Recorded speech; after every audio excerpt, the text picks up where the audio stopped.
Good morning everyone. वो देखो सन लाल करके उठ रही है, सूरज। हमारा Arunachal Pradesh, land of rising sun. और मैं सुबह सुबह आज भी वॉक कर रहा हूँ। वाह, देखो कितना व्यू, कितना सुंदर लग रहा है। और आज वॉक करते करते अल्कोहल के बारे में बात करते हैं। उस दिन मैंने 50 डाइट्स फूड्स एट 50 एज बात किया था, तो लोग ने बहुत मैसेज किया है सर अल्कोहल के बारे में आपने कुछ भी नहीं बोला।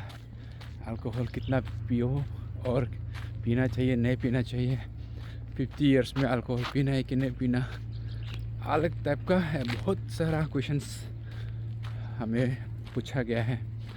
एक्चुअली मैं जानबूझकर अल्कोहल के बारे में नहीं बोला, क्योंकि अल्कोहल अगर एक बार शुरू करें तो ख़त्म ही नहीं होता है इसका ये टॉपिक जो है।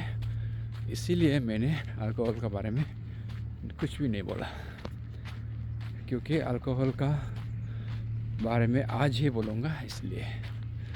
तो अल्कोहल हम क्यों पीते हैं? सबसे पहले तो अल्कोहल लोग पीते हैं सबसे पहले तो अपना सोशल ड्रिंक्स जो बोलते हैं ना, सोशल सोसाइटी में एडजस्ट करने के लिए। सोसाइटी में फंक्शन होता है तो रीति रिवाज का हिसाब से, जैसे मोपिन हो गया, सोलुंग हो गया, न्योकुम हो गया, या फिर रिचुअल्स के हिसाब से अल्कोहल थोड़ा तो लेना चाहिए। इस तरह से लोग लेते हैं। और या तो कोई फ्लीजर के लिए लेते हैं, अपना एन्जॉयमेंट के लिए, और या तो कोई ऐसे रिलैक्सेशन के लिए लेते हैं। आज बहुत थक गया, थोड़ा एक दो पैक पी के सो जाऊँ। और कोई नींद नहीं आता है तो अच्छे से सोने के लिए भी कोई पीता है। और कोई अपना कुछ ओकेजन्स को सेलिब्रेट करने के लिए भी पीते हैं, जैसे बर्थडे है या फिर शादी हो गया, या फिर जो भी अपना एक सेलिब्रेशन के लिए पीते हैं। और कोई पीयर्स प्रेशर में भी पीते हैं, दोस्त पीते हैं तो मैं भी पीता हूँ, दिखाने के लिए, मतलब कि एडजस्टमेंट, जैसे मैंने पहले बोला। तो अन्य कारण हो सकते हैं अल्कोहल लेने के लिए। तो अल्कोहल अभी हमारा बदन में क्या क्या असर कर सकता है? सबसे पहले तो हम अल्कोहल खाएंगे तो अल्कोहल पिएंगे तो अल्कोहल कहाँ जाएंगे? अल्कोहल हमारा बदन में जाएगा इंटेस्टाइन, स्टमक से एब्जॉर्प्शन शुरू हो जाता है, उसका इमीडिएट एब्जॉर्प्शन होता है। अल्कोहल पीने के साथ साथ एब्जॉर्ब होता है। तो इसलिए तो अल्कोहल थोड़ा सा पीने के बाद, एक पैक दो पैक के बाद आपका मूड ही अलग हो जाता है ना। तो क्योंकि उसका एब्जॉर्प्शन जो है बहुत फास्ट होता है, डायरेक्ट स्टमक से ही एब्जॉर्प्शन होता है इंटेस्टाइन पहुंचने से पहले से। इसके बाद लीवर में डायरेक्ट मेटाबोलाइट हो, उसका मेटाबॉलिज्म जो है, उसका अल्कोहल का जितना भी प्रोसेस जो होता है जो हमारा बदन में, वो है लीवर में, लीवर से होता है। तो जो भी हम अल्कोहल पिएगा डायरेक्ट लीवर में जाके लीवर ने उसको प्रोसेस करना पड़ता है। प्रोसेस करके जो एनर्जी, जो फैट्स है, अल्कोहल में क्या है, मेनली कार्बोहाइड्रेट्स, फैट्स ही होता है। तो वो लीवर में एब्जॉर्प्शन होगा, लीवर से मेटाबोलाइट होके फिर हमारा ब्लड सर्कुलेशन में चला जाता है। जितना भी अगर न्यूट्रिशन है, तो अगर न्यूट्रिशन वगैरह है तो उधर में तो एब्जॉर्ब होके बदन में भेज देते हैं। तो खास करके हमारा जो अल्कोहल में कोई न्यूट्रिशन नहीं होता है ज़्यादातर, स्पेशली जो हमारा काला अपोंग में तो हाइड्रोकार्बन होता है।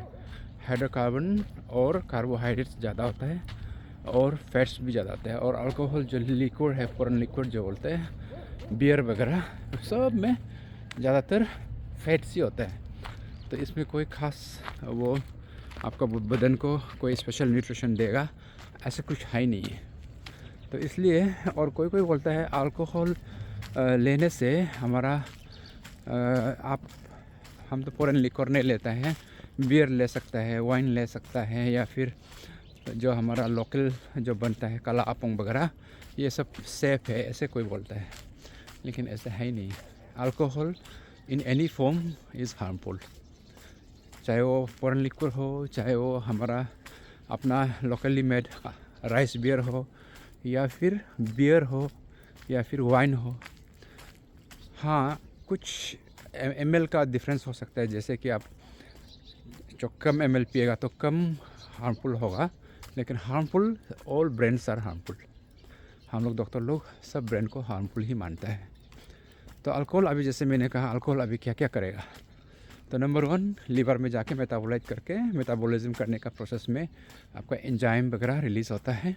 उसके बाद लीवर में जो एंजाइम जो निकलता है वो अल्कोहल को मेटाबोलाइज करने के लिए, तो वो एंजाइम जो है हमारा बदन के लिए और लीवर के लिए हार्मफुल होता है, इसलिए लीवर को डैमेज करते हैं।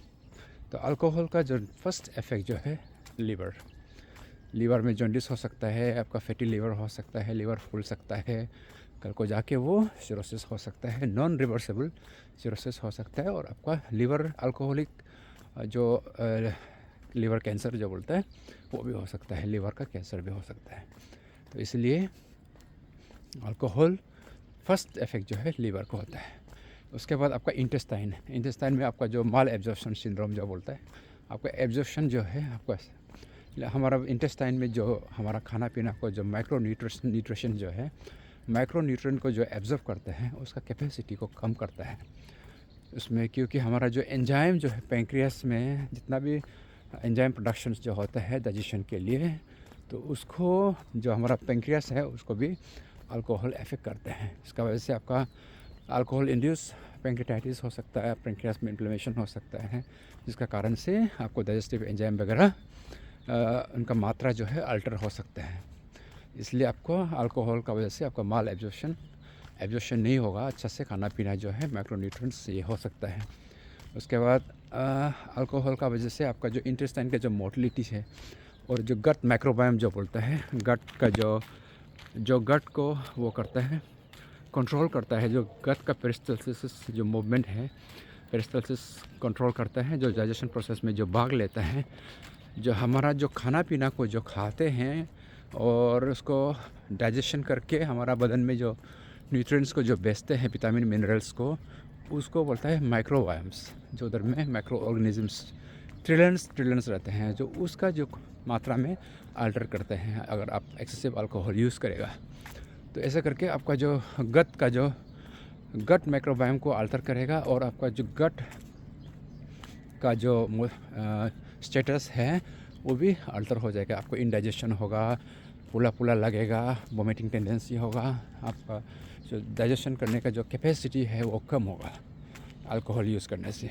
तो ऐसा होके अल्कोहल जो है हमारा लीवर से लेके आपको डाइजेशन प्रोसेस में जितना है वो सबको अफेक्ट करते हैं। उसके बाद अल्कोहल उधर से निकाल के फिर हमारा बदन में जाएगा मतलब जैसे आपका ब्लड वेसल्स में अल्टर होगा, आपका ब्लड वेसल में ब्लड प्रेशर को आपको बढ़ा देगा। ये सबसे इम्पोर्टेंट, इसलिए जिसका ब्लड प्रेशर हाई है वो अल्कोहल नहीं लेना है। जिसका ब्लड प्रेशर हाई है और जिसका गैस्ट्राइटिस है, जो एब्जॉर्प्शन में प्रॉब्लम है, जो एसिडिटी हमेशा होता है, वो सब अल्कोहल बिल्कुल नहीं लेना है। उसके बाद जिसका हाइपरटेंशन है, जैसे मैंने अभी बताया कि आपका ब्लड वॉल्यूम को बढ़ा सकता है, ये ब्लड प्रेशर को बढ़ा सकता है, इसलिए जिसका ब्लड प्रेशर हाई है तो वो अल्कोहल बिल्कुल नहीं लेना है।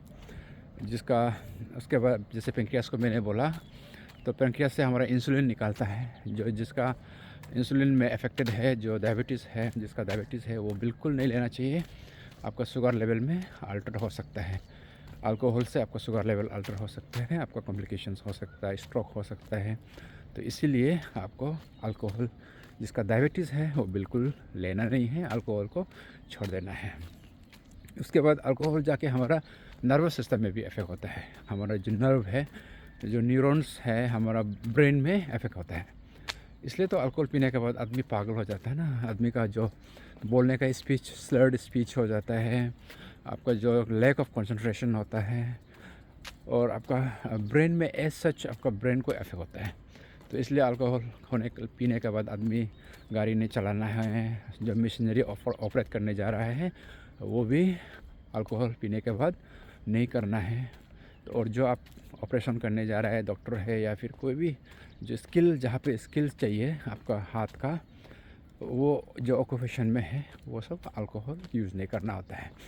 तो ऐसा करके ये आपका नर्व और ये आप कभी हमारा बदन में टिंगलिंग सेंसेशन होता है ना, टिंगलिंग नमनेस होता है, सेंस नहीं है, कहीं में हाथ पाँव में जिंग होता है, और वो जो छूने से टच करने से आपका सेंस को पता नहीं चलता है, वो सब अल्कोहल का वजह से भी होता है।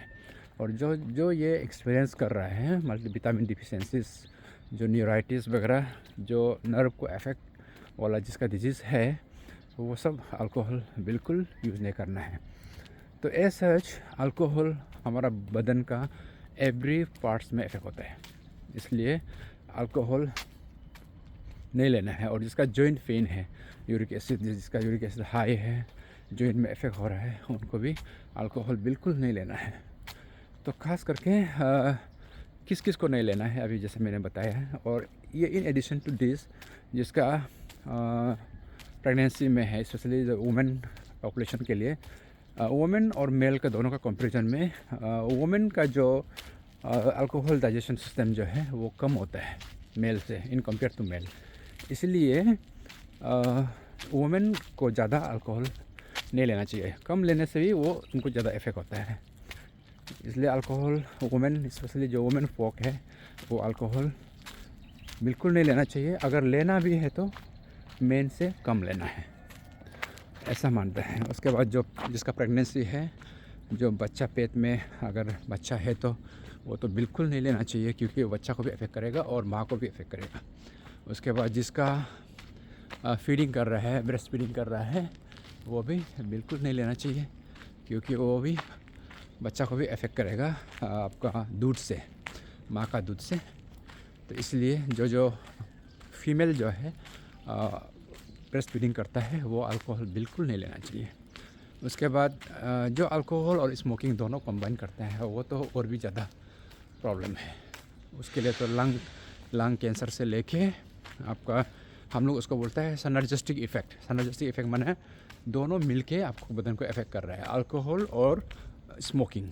इसलिए ये सिनर्जिस्टिक इफ़ेक्ट पैदा करने के लिए आपको अल्कोहल और स्मोकिंग दोनों कॉम्बिनेशन और भी ज़्यादा आपका हेल्थ के लिए हानिकारक हो सकता है।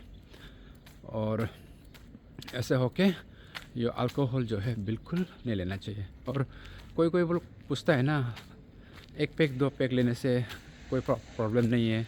और कोई लोग बोलता है अल्कोहल हार्ट के लिए अच्छा होता है, ऐसे भी बोलता है। अल्कोहल हार्ट के लिए अच्छा है, ये सब पहले के लिटरेचर में कोई जगह में निकला था, लेकिन अभी रिसेंट जो स्टडी के हिसाब से अल्कोहल जो है हार्ट के लिए भी अच्छा नहीं है। जिसका रिदम प्रॉब्लम है, हार्ट में जो रिदम प्रॉब्लम है, वो बिल्कुल नहीं लेना है, वो आपका रिदम को अल्टर कर सकता है। अल्कोहल से आपका जो रिदम है, हार्ट का जो रिदम है, उसमें गड़बड़ हो सकता है। इसलिए जिसका हार्ट प्रॉब्लम है वो बिल्कुल अल्कोहल नहीं लेना है। तो अल्कोहल तो कितना ले, अगर जो ले चुका है, जिसका आदत है, वो बिल्कुल छोड़ना नहीं चाहता है, तो उनके लिए क्या किया जाए। तो उनके लिए तो आपको अगर बिल्कुल नहीं छोड़ पाता है तो आप कम लीजिए। मैक्सिमम परमिटेड जो है वो लड़की का 1 पैक पर डे आप ले सकते हैं, और लड़का 2 पैक पर डे। तो अभी जैसे कि पर डे आप वो सेफ लिमिट है मैंने, उसके बाद उससे ज़्यादा आप लेगा तो आपका डायरेक्ट इफेक्ट शुरू हो जाता है। और वो क्यूमुलेटिव इफेक्ट, जैसे हम बोलते हैं ना, आज नहीं लिया तो कल का, आज और कल का मिला के आज परसों लेगा, ऐसा नहीं। जो परमिटेड है 1 दिन में 1 पैक, उसका मतलब ये नहीं कि आप 5 दिन नहीं पिया है तो हम 5 दिन का 5 पैक को हम एक रात में पी लेगा, ऐसा नहीं है। Officially permitted is 1 pack per day.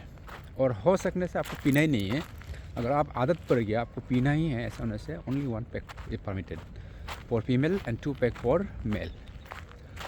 और हम लोग ऐसा बोलता है कि अल्कोहल को, डॉक्टर लोग बोलता है कि ये अल्कोहल बदन से निकालने के लिए, उसको कंप्लीट इराडिकेट करने के लिए, जो एलिमिनेशन जो करता है किडनी से, वो जो है 3 डेज़ लगता है, 3 डेज़। इसलिए आप जैसे आज आप पी लिया, आपको पी लिया, आप ज़्यादा पी लिया लगने से आपको एटलीस्ट नेक्स्ट 3 डेज़ तक आप यूज़ नहीं करना है। ये तो एटलीस्ट कर सकता है जिसका आदत पड़ गया है। जैसे आज आपका बर्थडे आ गया, या फिर आपका कोई कुछ और इम्पोर्टेंट ओकेजन्स जिसमें आप अवॉइड ही नहीं कर सका, तो आप पी लिया तो आप 3 दिन कम से कम मत पीजिए। 3 दिन का तो ब्रेक ले सकता है ना। तो ये तो कम से कम आप प्रैक्टिस कीजिए। अगर आप सैटरडे को पी लिया, संडे मंडे ट्यूसडे वेडनेसडे आराम से रेस्ट कर लीजिए, नेक्स्ट 3 डेज़ तक अगर किसी का बर्थडे फिर आने से भी आप लेना नहीं है। 3 डेज़ तक एटलीस्ट आप, तो इस टाइप का जो छोटा छोटा जो प्रैक्टिस है उसको आप करना है। उसके बाद कोई कोई लोग बोलता है अल्कोहल पीने से ज़्यादा फैट्स खाओ, खाना खाओ। वो एक आप लिमिटेड में खाना खाएगा ठीक है, लेकिन आप खाना अल्कोहल भी लेगा, साथ में मीट भी लेगा। तो मीट भी लेगा तो वो भी उल्टा वो डबल एकोमुलेशन होगा, आपका फैटी लिवर फैट्स जो है लिवर में एकोमुलेटेड होगा। और जिसका फैटी लिवर है वो तो बिल्कुल नहीं लेना है, अगर वो लेगा तो फिर वो सिरोसिस में कन्वर्ट हो सकता है। तो ऐसे करके कुछ कुछ आपका जो गुड प्रैक्टिस है, अल्कोहल जिसका डिपेंडेंट हो गया है वो इस तरह से धीरे धीरे कम कर सकता है। और अल्कोहल को इराडिकेट करने के लिए हमारे पास इवन हमारा ट्रिम्स में भी है और बहुत सी जगह है जहाँ पे NGOs लोग काम कर रहे हैं अल्कोहल कैसे करके कम करना है। और हम लोग आजकल देखते हैं बहुत यंग एज ग्रुप में ही अल्कोहल डिपेंडेंट हो जाता है। तो एज जो एटलीस्ट अप टू 18 ईयर्स तक कम से कम अल्कोहल तो देना ही नहीं है घर में। माँ पिताजी उनका सामने में जितना हो सके कम पीना है और उनको अल्कोहल लेने के लिए नहीं भेजना है। तो बच्चा हमारा जो सोशल ड्रिंक्स जो हमारा घर में जो यूज़ करता है उसको देखकर वो लोग सोचता है कि ये एक नॉर्मल चीज़ है, तो ऐसा करके वो लोग भी यूज़ करना शुरू हो जाता है। और एक बार यूज़ करने के बाद जो उसमें इफोरिक जो मिलता है ना, थोड़ा सा कुछ समय के लिए तो थोड़ा सा खुशी एक वो देता है ना, एक मूड देता है, उसको देखकर वो लोग उसको फील करके फिर नेक्स्ट टाइम अटेम्प्ट करता है, तो फिर वो आदत बन जाता है। तो ऐसे करके बच्चा से एडल्ट तक आदत हो जाता है। और अल्कोहल के लिए जो इतना यंग बच्चा लोग को हम लोग मरने वाला बहुत देखा है, आइदर रोड ट्रैफिक एक्सीडेंट होके या फिर दोस्तों को मार पीट करके या फिर सिरोसिस होके मरने वाला बहुत सा यंग देखा है हम लोग यहाँ पे मेडिकल में। तो इसलिए मैं बार बार अपील कर रहा हूँ पेरेंट्स लोग को, जो अपने बच्चे हैं जो यंग है उसको अल्कोहल से दूर रखिए और जितना हो सके अल्कोहल और सिगरेट ये दोनों से दूर रखने के लिए कोशिश कीजिए। That's for today. Thank you.